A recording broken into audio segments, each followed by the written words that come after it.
감사합니다. 이제 말씀을 보시겠습니다. 주보에 기록된 대로 신약성경 고린도전서 3장입니다. 고린도전서 3장 1절부터 9절까지 말씀을 공독하도록 하겠습니다. 말씀은 고린도전서 3장 1절부터 9절입니다.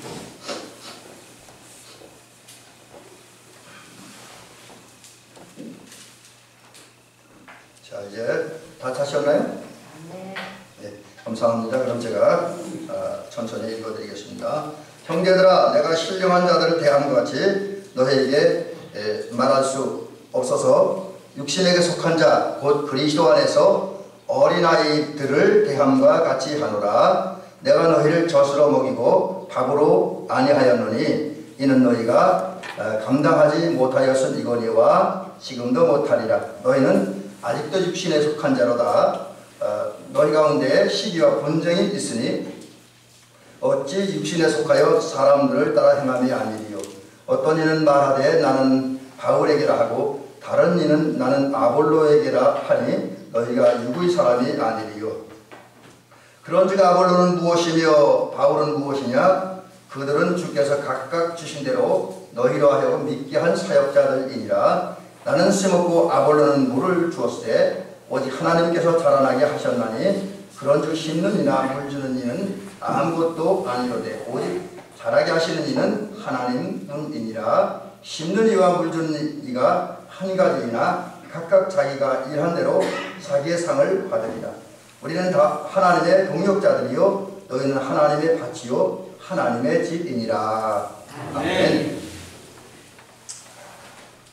오늘 이 말씀 가지고 성숙한 그리스도인의 모습 이란 제목으로 함께 말씀을 살펴보면서 은혜 받도록 합니다. 우리 장로님이나 권사님들께서는 또 집사님들은 우리 성도님의 신앙 수준은 어느 정도라고 생각을 하십니까? 내가 장성한 믿음의 분량에 이르렀다 생각하십니까? 아니면 아직도 내 믿음은 어린아이 같은 수준에 속한다고 생각을 하십니까? 여러분 우리가 이 질문에 대한 나름대로 확고한 대답을 할 수 있어야 되고, 그런 후에 그 장성한 믿음, 또 오늘 제목 설교 말씀의 제목대로 성숙한 그리스도인의 모습, 그런 성숙한 믿음을 가진 사람들은 감사하시고 오히려 믿음을 더 온전하게 하는 데 힘을 써야 될 것이고, 아직도 내 믿음이 그 육신의 본문의 표현대로 육신에 속한 자다, 어린아이와 같다라고 느끼는 분들은 내 믿음의 성숙을 위해서, 성장을 위해서 목표를 삼고 기도하며 노력하는 저와 여러분이 되실 줄로 믿습니다. 믿음의 크기라는 게 상당히 중요해요. 그런 얘기가 있죠, 성경에. 어느 날 엘리사 선지자에게 한 여인이 찾아왔습니다. 그 여인은 우리가 잘 아는 대로 엘리사 선지자의 제자의 아내입니다. 옛날 성경에는 생도라고 되어 있는데 지금 우리 성경은 제자라고 되어 있습니다. 엘리사 선지자의 제자인데 그 제자가 일찍 죽었어요. 두 아들과 아내를 남겨놓고 죽었습니다. 근데 그냥 죽기만 한 것이 아니라 거기다 빚까지 남겨놓고 죽었습니다. 그렇게 되자 이 엘리사 제자에게 돈을 부어준 사람, 빌려준 사람이 어느 날 그 아내에게 찾아와서 빚을 갚으라 독촉을 합니다. 근데 문제는 이 여인에겐 빚을 갚을 돈이 없습니다. 그러자 이 돈을 빌려준 사람이 선지자 생도 제자의 아내에게 이야기하죠. 빚 안 갚으면 네 두 아들을 내 종으로 삼겠다, 팔아버리겠다, 뭐 이렇게 협박을 합니다. 난리가 났죠. 답답하니까 이 여인이 엘리사 선지자에게 나와서, 물론 뭐 본문에 이렇게 해달라고 하는 얘기는 우리 열왕기 4장에 있는 그런 말씀까지는 없습니다. 근데 흐름을 보면, 이런 흐름을 보면 그 말을 하는 그 제자의 아내는 좀 어떻게 도움을 달라는 거죠. 그때 엘리사 선지자가 다시 그 제자의 아내에게 묻기를 네 집에 뭐가 있냐 그렇게 물으니까 그 아내가 그러죠. 제자의 아내가 아무것도 없습니다. 기름 한 병밖에 없습니다. 그렇게 얘기를 하잖아요. 그때 엘리사 선지자가 하는 결정적인 얘기 하나가 뭐냐면, 동네에 가서 빈 그릇을 빌려오되 조금 빌리지 말라. 이 말은 다른 말은 아직 있는 데는 많은 그릇을, 큰 그릇을 준비해오라는 얘기죠. 근데 엘리사 선지자의 그 제자의 아내가 참 똑똑했어요. 그 똑똑한 게 뭐냐면 웬만한 사람 같으면 그것에 무슨 대책이 있고 무슨 해결책이 있겠냐고 하면서 말도 안 되는 소리 하지 말라고 그냥 모른 척했을 거예요. 근데 이 생도의 그러니까 제자의 아내는 엘리사 선지자의 말대로 동네 가서 두 아들과 함께 동네 가서 빈 그릇을 정말 많이 빌려왔습니다. 그러자 엘리사 선지자가 말하잖아요. 이제 두 아들과 함께 집으로 들어가서 문을 꽉 걸어 잠그고 그리고 이제 그 병에 있는 기름을 그릇에 옮겨 담으라는 거죠. 그 말에 엘리사 선지자 제자의 아내가 그대로 하니까 기름이 콱콱 쏟아졌습니다. 어느 때까지? 그릇이 다 할 때까지. 빈 그릇을 다 채워져서 이제 더 이상 기름을 채울 그릇이 없을 때까지 기름이 계속 쏟아졌다는 얘기죠.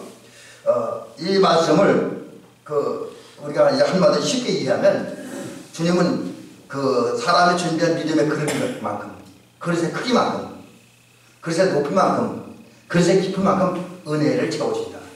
사랑을 채워준다. 복을 채워준다라는 사실을 깨닫습니다. 실제로 그래요. 주님은 우리 하나님의 백성들이 그리스도에 있는 우리들이 준비한 믿음의 그릇의 크기만큼 은혜도 주시고 사랑도 주시고 능력도 주시고 복도 주셔야 돼요. 또 예수님도 그런 말씀도 하잖아요. 마태복음 9장 29절에 보니까 너희 믿음대로 되라. 내 믿음대로 되라. 그러니까 이 얘기도 믿음의 크기만큼 복을 받고 은혜를 받는다는 이야기입니다. 그런 면에서 본다면 저와 여러분들은 이제 기도하는 가운데 또 우리 사고 폭을 넓히고 또 우리 이제 감리교에서 말하는 은총의 수단, 은혜 받는 도구를 잘 활용함으로 이제 은혜 취급하고 큰 믿음의 것을 또 깨끗한 믿음의 것을 준비해서 하나님 앞에 올려놓고 여기에 은혜를 채우시옵소서, 여기에 사랑을 채워주옵소서, 여기에 성령과 은사와 능력을 채우시옵소서 라고 기도하는 저와 여러분이 되는 줄로 믿습니다. 그래서 큰 은혜 받고 성숙한 그리스도인 또 큰 은혜 속에서 복된 삶을 살아가는 은총이 있기를 주의 이름으로 간절히 부탁을 드립니다. 그런데 이제 문제는 여기에 있습니다. 오늘 이제 본문을 돌아서 살펴보면 과연 저와 여러분이 갖고 있는 현재 믿음의 그릇의 크기가 얼마나 될까? 또 얼마나 깨끗할까? 이 부분을 우리가 한번 심각하게 살펴볼 필요가 있습니다. 그래서 이제 본문으로 돌아가서 본문 얘기를 근거로 좀 우리의 믿음의 그릇을 살펴보도록 합니다. 오늘 본문은 바울 사도가 고린도 교회 성도들에게 보낸 편지인데 잘못을 지적하고 책망하는 그런 이야기입니다. 근데 오늘 본문 얘기를 놓고 보면 고린도 교회 성도들의 믿음의 그릇의 크기는 아주 적다는 거예요. 그래서 뭐라고 얘기를 합니까? 여기 오늘 3장 1절에 보니까 이제 그 바울 사도가 고린도 교회 성도를 대할 때 뭐라고 그랬냐면 어린아이들과를 대한 것 같습니다. 어린아이들.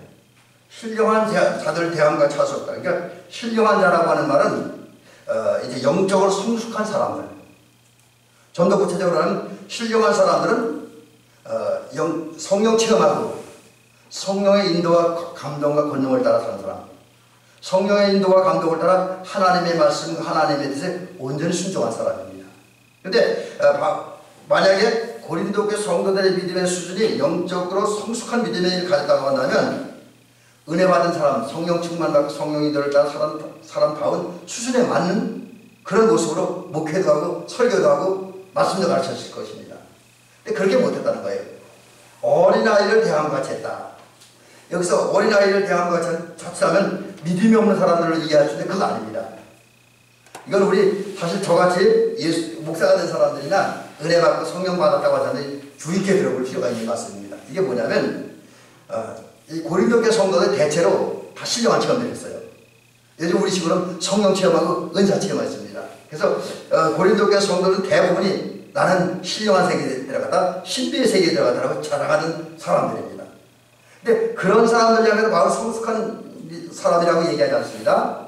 신령한 사람이라고 얘기하지 않습니다. 육신에 속한 자라고 얘기를 합니다. 오늘 1절에서는 어린아이를 대한 것 같이 했다고 그랬고요. 그 다음에 3절에서는 육신에 속한 자라고 정리를 합니다. 이 말이 어떤 의미가 있냐면 그들은 다 은혜 받았고 성령 받았는데 은혜 받은 사람들은 우리 잘 알잖아요. 은혜 받은 다음에 성령 받은 다음에 은사 체험한 다음에 더 잘해야 되잖아요. 근데 이분들은 은사 받은 다음에 성령 체험한 다음에 또 나름대로 어떤 은혜를 받고 또 기적도 체험했을 것입니다. 그런데 그 다음에 하나님의 전신갑주로 자기를 무장하지 않았어요. 하나님의 전신갑주로 무장하지 않은 겁니다. 그 다음에 또 더 심각한 문제는 우리 하나님께서 우리에게 은혜를 주시께서 은혜를 받는 통로를 열어주셨습니다. 그게 경건생활, 크게 말하면 경건생활, 사랑의 생활, 구인인데 이거 하지 않은 거예요. 그래서 경건생활을 하지 않았다는 것은 예배를 드리지 않았고 예배 출석 소홀히 했고 기도하지 않았고 성경 읽지 않았고 성례전에 형식을 참여하거나 참여하지 않았던 그런 걸 말하는 거지요.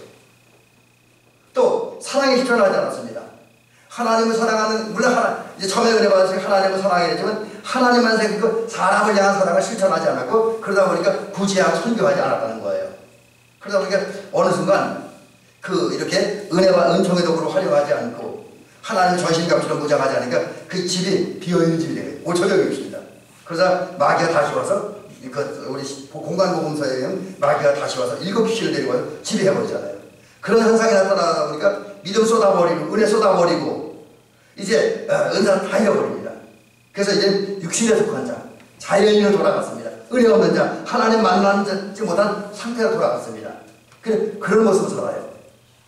근데 그런 모습 사는 모습이 또 어떻게 나타나냐면 일단 3절과 4절에 보니까 이제 은혜 받았으나 은혜를 잃어버리게 되니까 어떤 모습이 나타나면 시기와 분쟁을 나타납니다. 시기와 분쟁.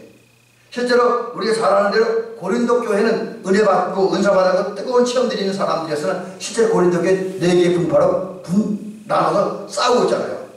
어떤 사람은 나는 바울파야, 다른 사람은 나는 아볼로파야, 또 다른 사람은 나는 게바파야, 또 다른 사람은 나는 그리스도파야 라고 말하면서 자기들이 속한 그룹, 자기들이 속한 모임의 이론과 신앙체험과 어떤 그런 나름대로 그것을 주장하고 강조합니다.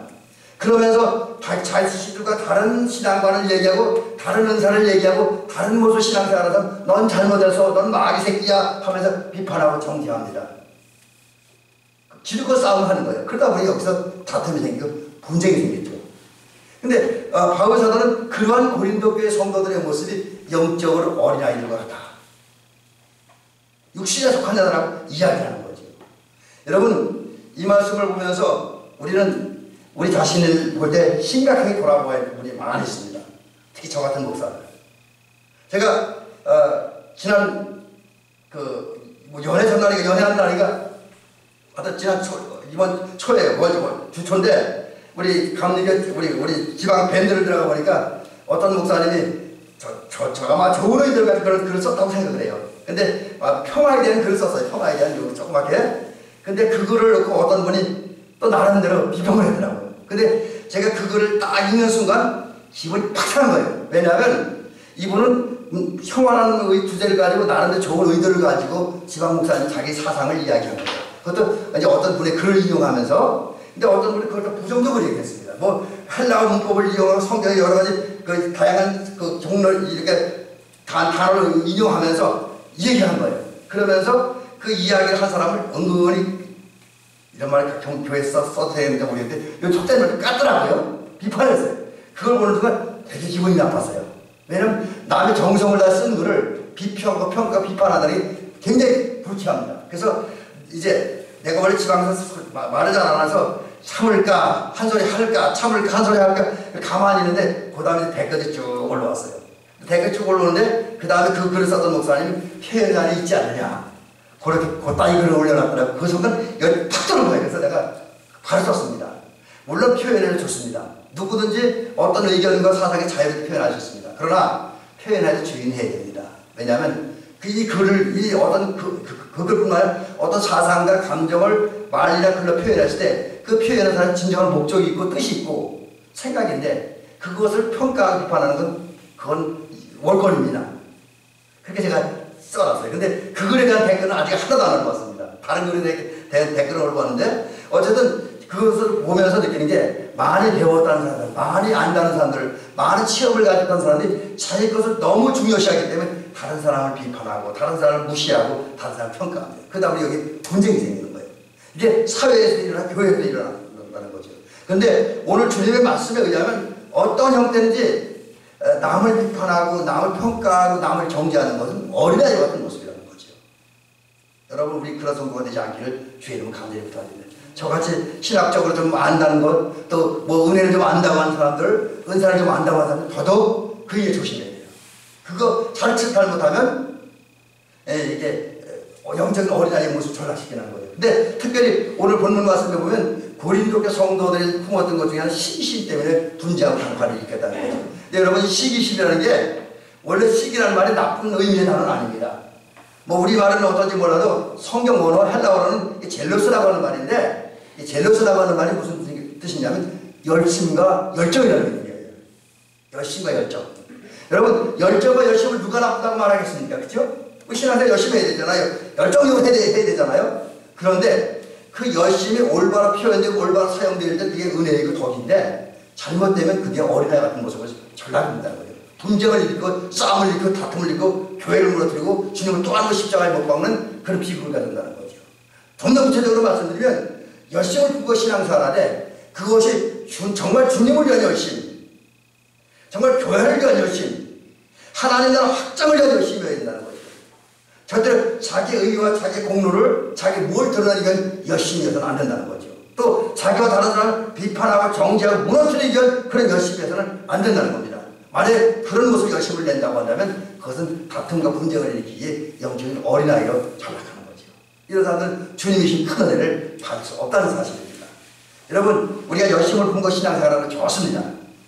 열정이 있어야 돼요. 저도 사실 제가 저 자신을 돌아볼 때 그 열정과 열심이 좀 부족한 모습도 제가 안타까워하고 회개 많이 합니다. 근데 여러분, 그 열정과 열심이 좋지만 그러나 이것이 선하고 아름답게 정말 주님의 사랑으로, 사랑이 가득한 열심, 감사가 가득한 열심으로 나타나니 그 나를 드러내고 나의 정적인 경쟁자를 물리치고 평가하는 그런 열심으로 나타나는 절대로 불안합니다. 여러분, 우리는 이 영적으로 성숙한 사람들이 되고 다투고 분쟁하고 이거는 아주 영적으로 어린아이 같은 모습이기 때문에 하나님의 깊고 오면 진리의 말씀을 들을 수 있고 깊고 오면 하나님의 사랑 은혜를 체험할 수 없습니다. 영적으로 성숙한 성도들이 되어주시기를 주의 이름으로 간절히 부탁드립니다. 자, 그러면 이제 영적으로 성숙한 성도가 누구냐? 이제 오늘 본문으로 들어가서 세 가지를 말씀드리려고 합니다. 그래서 저는 오늘 성경 몇 절을 정리 요약을 하면서 이걸 그렇게 한번 규정을 해봅니다. 영적으로 성숙한 사람들은 자기의 정체를, 자기가 누구인지를 정확하게 알고 인정하는 사람이라는 거죠. 자기를 알는 것. 여러분, 어떤 철학자가 그랬나요? 내 자신을 알아야 그랬죠. 내 자신을 알아.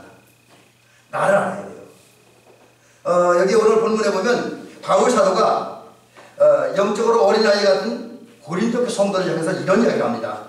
3장 5절에 아볼로는 무엇이며 바울은 무엇이냐.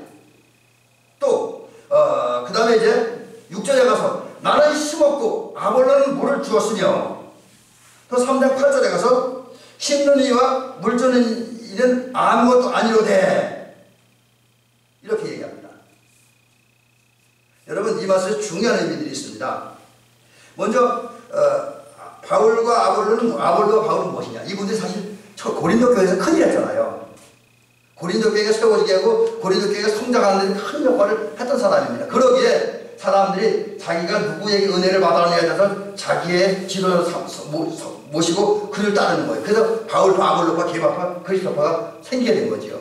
근데 그런 사람들에게 바울은 뭐라 그러냐면, 바울은 뭐냐, 아볼로는 뭐냐. 지금 다른 게바나 베드로는 얘기를 안 하는 게 왜 그러냐면 고린도 교회에서 게바파와 베드로파는 그렇게 영향력이 없었대요. 아볼로파와 바울파가 제일 심했대요. 이 둘이 아주 치열하게 경쟁을 합니다. 근데 그랬기 때문에 이 둘의 이름을 인용하면서 더군다나 바울은 아볼로를 비교를 잘하는 것 같았어요. 그래서 이제 이거 뭐냐? 이 얘기는 어떤 거냐면 우리는 아무것도 아니라는 거죠. 바울도 그렇고 아볼로도 그렇고 우리는 하나님께서 맡겨주신 일을 한 주의 종에 불과하다는 거예요. 주의 종에. 여기 중요한 단어 의미가 있습니다. 주의 종에 불과하다. 또 아무것도 아니로되라는 것도 있죠. 이 말도 그런 거예요. 우리 그냥 주의 일을 한 사람이 불과하다는 거죠. 그리고 또 이제 이런 이제 나는 심었고 아볼로는 물을 주었을 때, 이 말은 우리는 각각 맡은 자리에서 자기에게 주어진 일에 최선을 다하는 일에 불과하다는 거예요. 바울은 심었어요. 고린도에 처음 도착해서 그들에게 복음의 씨를 심었습니다. 사랑의 씨를 심었습니다. 은혜의 씨를 심었습니다. 그게 바울의 사역이에요. 반면에 아벨로는 그 바울이 떠난 다음에 그 바울이 그 세우는 기초 위에서 말씀과 기도와 사랑과 가르침 여러 가지 도구와 수단을 통해서 그 고린도 교회와 성도 속에 심은 복음의 씨, 사랑의 씨, 은혜의 씨들이, 생명의 씨들이 뿌리를 내리고 삶의 뿌리를 내리고 잘 자라서 열매를 맺도록 도와준 일을 한 사람이 불과하다는 거죠. 이 말을 한마디로 정리하면 바울과 아볼로는 열심히 되고 나름대로 열심히 되고 그 나름대로 결과를 내렸고 어떤 그렇게 했지만은 그러나 이것은 아무것도 아니라는 거죠. 그래서 자기는 주님의 일을 하는 사람에 불과했다. 주의 종에 불과했다는 거예요. 우리는 아무것도 아니라는 거예요. 그리고 이 속에는 주의 일을 하는 데는 큰 자도 없고 작은 자도 없다. 그리고 조금 뭐 세상 사람들이 보기에 좀 더 많은 결실을 내렸다고 이 성공한 지도자 큰 지도자도 아니고 또 좀 일이 좀 결실이 적다고 해서 좀 무능한 지도자 잘못된 지도자 일군도 아니라는 거예요. 다 똑같다는 거예요.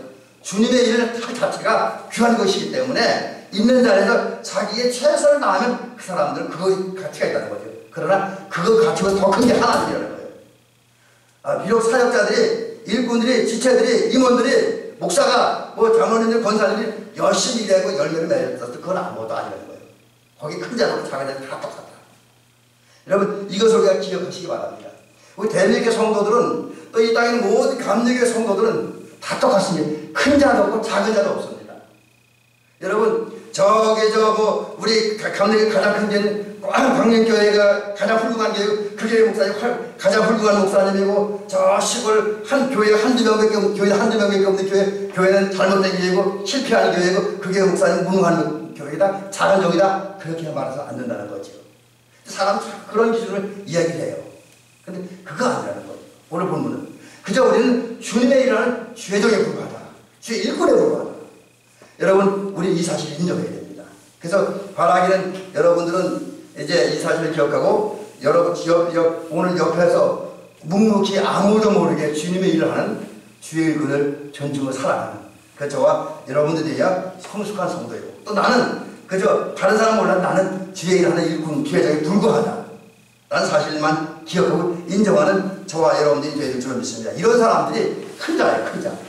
영적으로 성숙한 그리스도인이라는 거죠. 두 번째는 역사의 주도권이 하나님께 있고 그래서 주도적인 그 주도권을 가진 역사하신 하나님에 의해서만 모든 것에 열매가 맺혀진다는 사실을 기억하고 인정한 사람이 큰 자.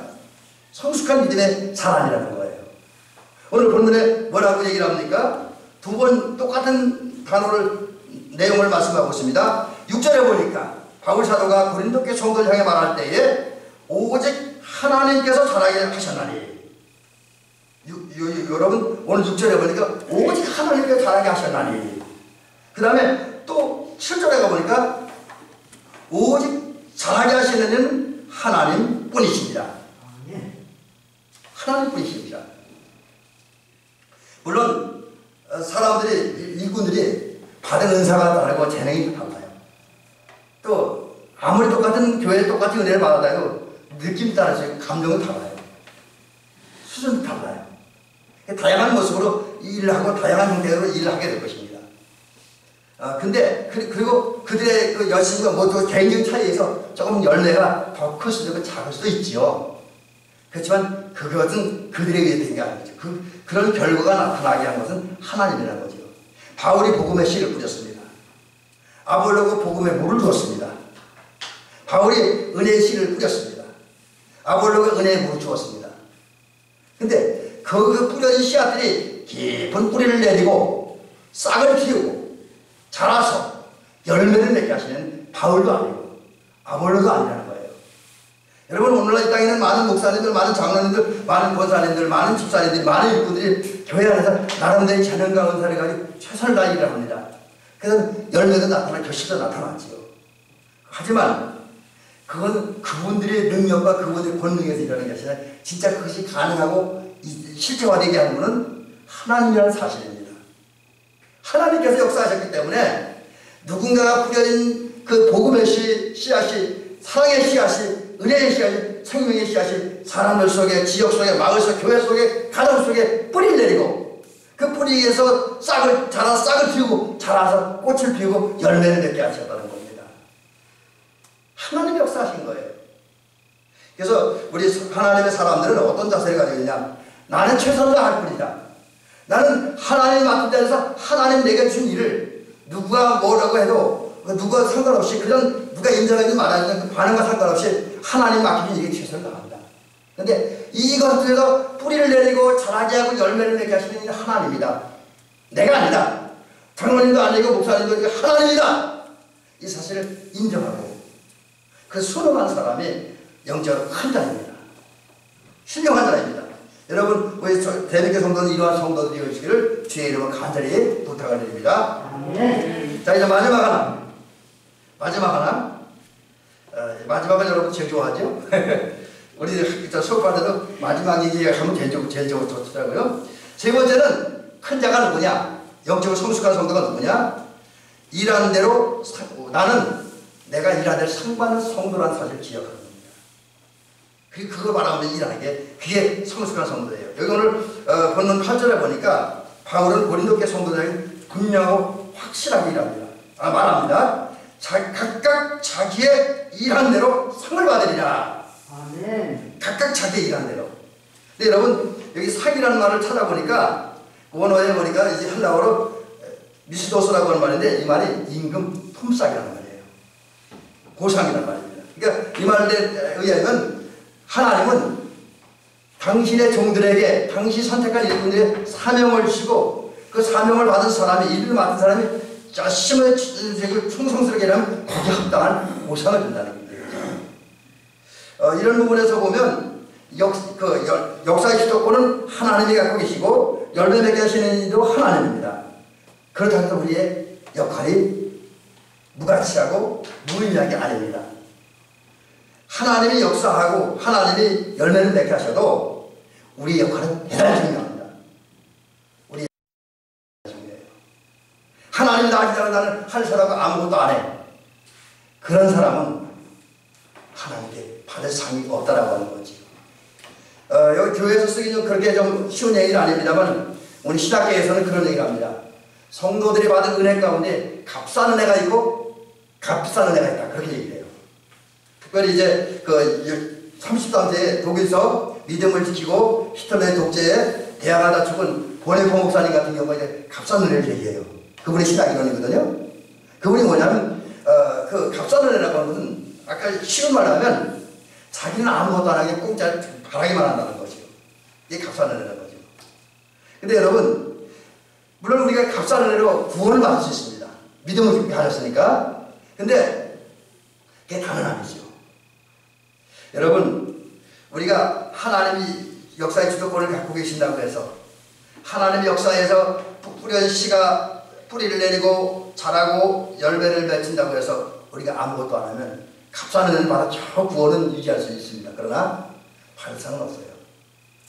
반상은 없다라고 하는 거지. 흔히 그런 얘기하잖아요. 구원은 믿음으로 받지만 은혜를 받지만 복은 자기의 헌신과 열심, 자기 어떤 그걸 받는다는데 이 말은 근데 100% 맞다라고 얘기하기는 어려워요. 왜냐하면 이게 자칫 않으면 그 내가 요만큼 했으니까 하나님 요만큼 주시는 그런 이제 뭐 거래가 되니까 좀 위험한 말이긴 한데 그러나 한 가지 중요한 사실은 어쨌든 우리가 하나님의 은혜를 받아갖고 그 감사하는 마음으로 하나님을 최선을 다해 일한다는 것은 상당히 중요하다는 거죠. 근데 이거 다시 말씀드리면 일의 크기나 일의 모양이 중요하다는 게 아닙니다. 어떤 자리에서 어떤 일하니 목사가 되면 더 귀하고 교회에서 관리집사님 하면 천하고 이게 아니라는 거죠. 교회에서 재정 같은 어떤 그 재정부의 역할을 감당하는 것 귀하고 저 교회에서 뭐 이제 뭐 다른 뭐 사무 정리하는 천하다 이런 개념은 아닙니다. 그러나 어쨌든 우리가 내가 일하는 자리가 어디든지 내가 일할 내용이 크기가 어느 정도인지 그거 상관없이 하나님이 내게 준 일을 감당해 최선을 다하면 그게 하나님 앞에 가치 있게 인정된다는 거죠. 심지어 우리가 마태복음 25장 달란트 비유 5달란트 받은 종과 2달란트 받은 종, 1달란트 받은 종을 통해서 발견한 또 하나의 진리가 뭐냐면 하나님은 심지어 우리가 어떤 하나님으로 사명을 받았을 때 그 일을 위해 최선을 다하는데 그 결과가 좋을 때도 있고 나쁠 때도 있잖아요. 근데 그 결과를 가지고 심판하는 분도 아니라는 거죠. 그 결과를 가지고 보상하는 분도 아니라는 거예요.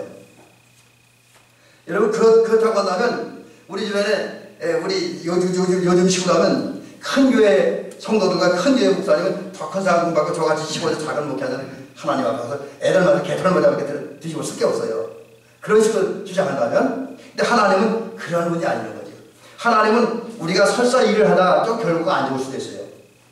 결과가 안 나타날 수 있습니다. 그렇지만 어쨌든 그럼에도 불구하고 하나님이 자기에게 맡겨준 일에 성공과 실패, 열매의 크기와 결과와 상관없이 최선을 다해, 정성을 다해 정말 집중해서 진심으로 충성한다고 한다면 그것에 대해 합당한 보상을 준다는 거죠. 그게 바로 일한 데를 상 주신다는 거죠. 여러분, 우리는 이 사실을 기억해요. 하나님은 내가 어떤 자리에든 무슨 일을 맡았든지 그 일에 크든 작든 그 일이 화려한 일이든 초라한 일이든 하나님 내게 주신 일의 가치를 중요하게 여기고 내게 맡겨진 일에 툭툭 충성하는 진심을 다해서 전력을 다해서 단순한 마음으로 주의 영광을 위해서 하나님 나라 확장을 위해서 은혜에 감사하는 마음을 죽도록 충성하시기 바랍니다. 그럴 때 하나님은 큰 상급을 주실 것입니다. 그리고 우리는 귀한 성도, 큰 성도가 또 신령한 성도로 여겨질 것입니다. 이제 말씀을 마치겠습니다. 여러분, 우리는 하나님의 큰 사랑 받았습니다. 구원받았잖아요. 하나님의 자녀가 됐잖아요. 하늘나라의 백성이 됐잖아요. 또 그러다 보니까 하나님의 도우심 가운데 어느 순간 나도 모르게 하나님의 뜻에 순종하게 되고 또 그 결과 하나님의 평강과 기쁨과 의를 누리잖아요. 로마서 8장에서 제가 제일 좋아하는 말씀 중에 하나, 모두 협력하여 서로 이루는 복을 받아 누리게 되잖아요. 얼마나 감사합니까? 이런 우리들은 이제 육신의 욕망에 빠져서 그 육신의 욕망을 따라 나의 얻은 그것 때문에 다투고 싸움으로써 내가 스스로 연약한 자, 작은 자, 육신에 속한 자라는 것을 드러내지 않는 정도가 되길 줄 믿습니다. 오히려 바울이 말한 것처럼, 오늘 본문이 말하는 것처럼 내가 하나님의 일꾼에 불과하다 라는 사실을 기억하고 내 맡은 데 죽도록 충성함으로써 하나님의 큰 상급을 받는, 특별히 나는 그냥 일꾼에 불과하고 열매 맺게 하시는 이는 하나님의 사실을 기억, 하나님께 맡기고 그저 우리는 죽도록 충성하고 그 결과 하나님을 칭찬받고 하나님도 큰 상급 받는 존귀한 성도들, 성숙한 성도들 되어주시기를, 또 그런 모습 살아가는 저희들을 주의 이름으로 축원합니다.